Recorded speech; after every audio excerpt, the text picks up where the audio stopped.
So one day, two cherry trees were planted in a garden.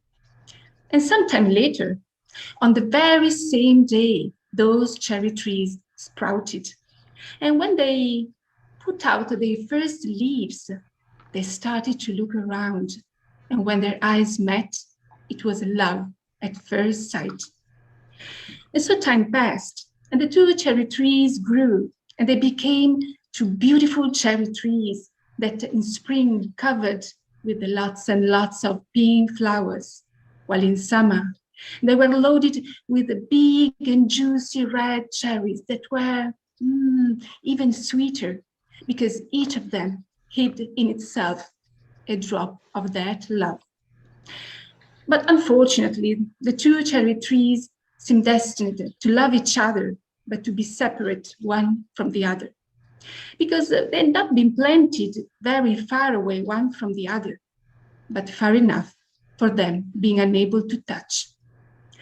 And so one day, a little cloud that often stopped over the garden and often watched those lovers exchange and look so full of love and passion that she decided that she had to do something. She had to make something so that the two cherry trees could touch at least just once.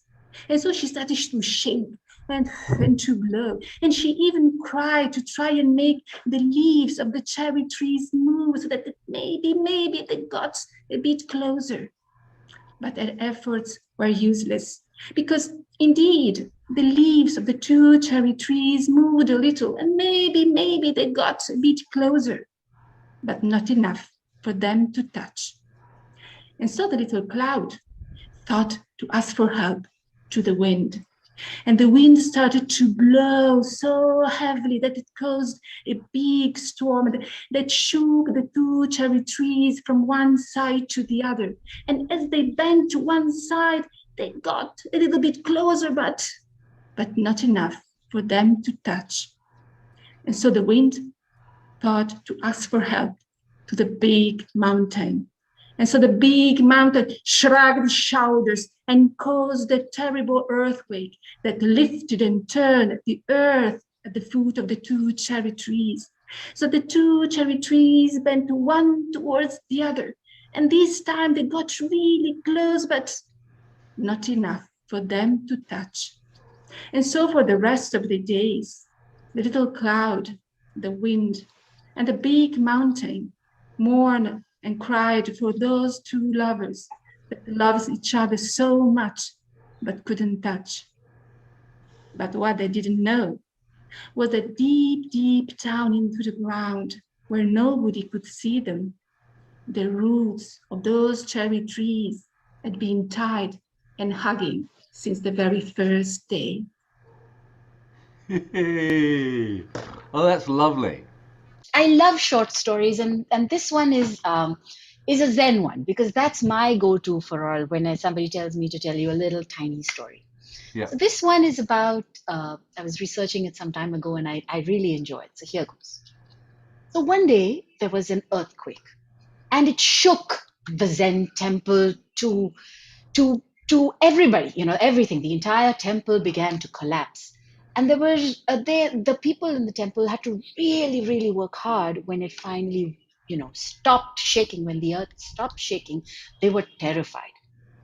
And when it finally stopped, the Zen master, who had been hiding with all of the students, puffed himself up and he said, now you have the opportunity to see how a Zen master must behave in a crisis. You may have noticed that I did not panic. I was scared and I was very aware of what was happening, but I did not allow my emotion to rule me. You saw that I led you all calmly into the kitchen. And then you obviously know that it was the strongest part of the temple. And some parts of everything collapsed, but the kitchen was quite safe.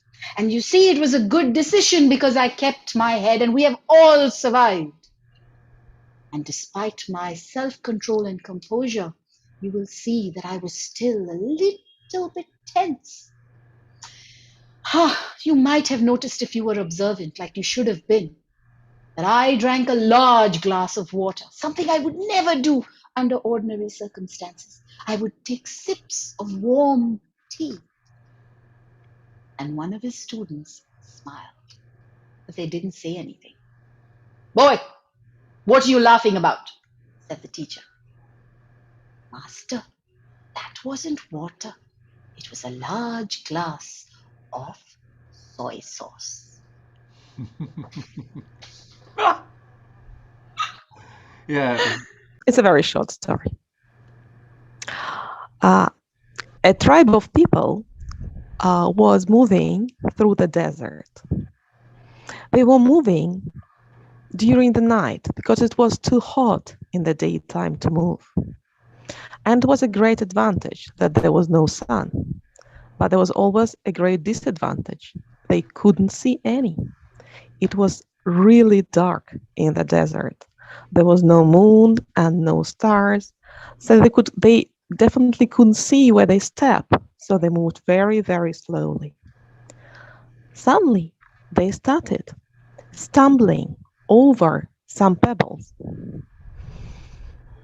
And there was a voice from the sky saying, "If you take any, you will regret.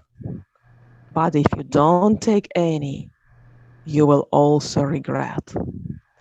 So people really didn't know what to do. Take this pebble, throw them away. They really had no idea what to do. So some of them took some pebbles, some of them took one, some of them took two, some of them just threw these pebbles away.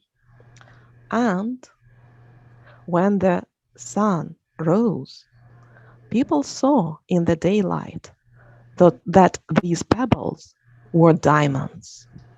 And of course, those who didn't take any, who hadn't taken any, really regretted. But those who had taken some also regretted that they hadn't taken more. That's it. Long time ago, there lived an ascetic in a village in India. He had a strange habit. He would suddenly accost any passerby to stop and answer his questions. Although people were naturally taken aback at his request, they did not want to disrespect an ascetic. So they stopped to answer his questions. If their answer did not satisfy him, he would provide the answer, shed light on the truth in his own unique manner, explaining to them where they had gone wrong. One day, while he was sauntering around a busy area, he saw a washerman with a load of clothes dragging his donkey with a rope which was tied to its neck. As soon as he saw this, he rushed to the man and asked, "Hey, can you please help me?"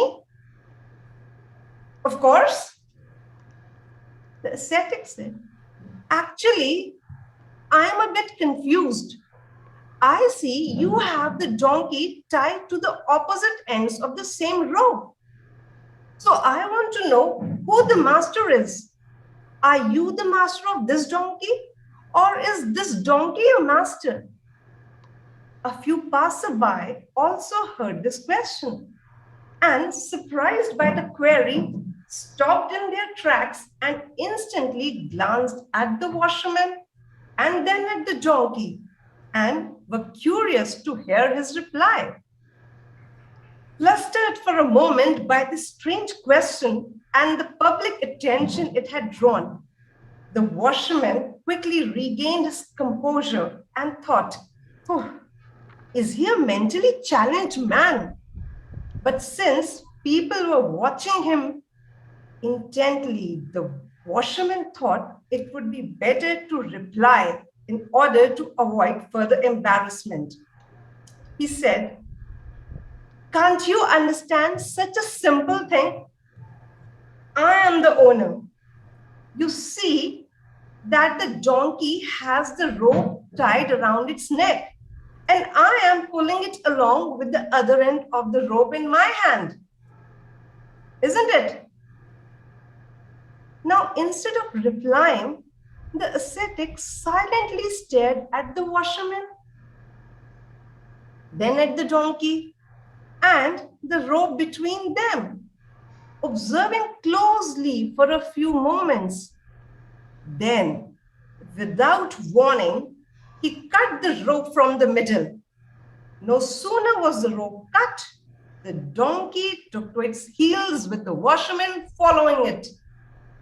With a look of amusement on his face, the ascetic shouted after the washerman, "See, you were wrong. You are not the master of the donkey. It is the donkey who is your master. That is why you are running after him. So you are not the master."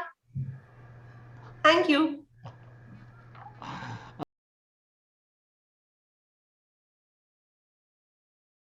Here is a very quick Nasruddin story. Nasruddin is always my go-to guy for a short story. And in this one, Nasruddin, the mullah, is ended up running a restaurant somewhere on the far-flung corner of Turkey. And one day into the restaurant comes the Sultan himself. Oh my goodness me. And Nasruddin goes up, greets His Excellency, and the Sultan says, "Well, what do you recommend? What is your speciality?" And Nasruddin says, "Oh, sir, you should have the goat kebab curry. It's wonderful." And the Sultan says, "I will." And he has it, and it's delicious. And he says, "Well done, very good. How much is that?" And Nasruddin says, "Oh, that'll be 1,000 lira."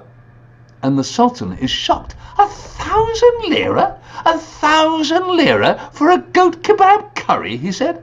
Are goats so rare around here that the meal must be so expensive? And Nasruddin looked at him and said, "Oh no, Sultan, it's not goats that are rare around here, it's sultans."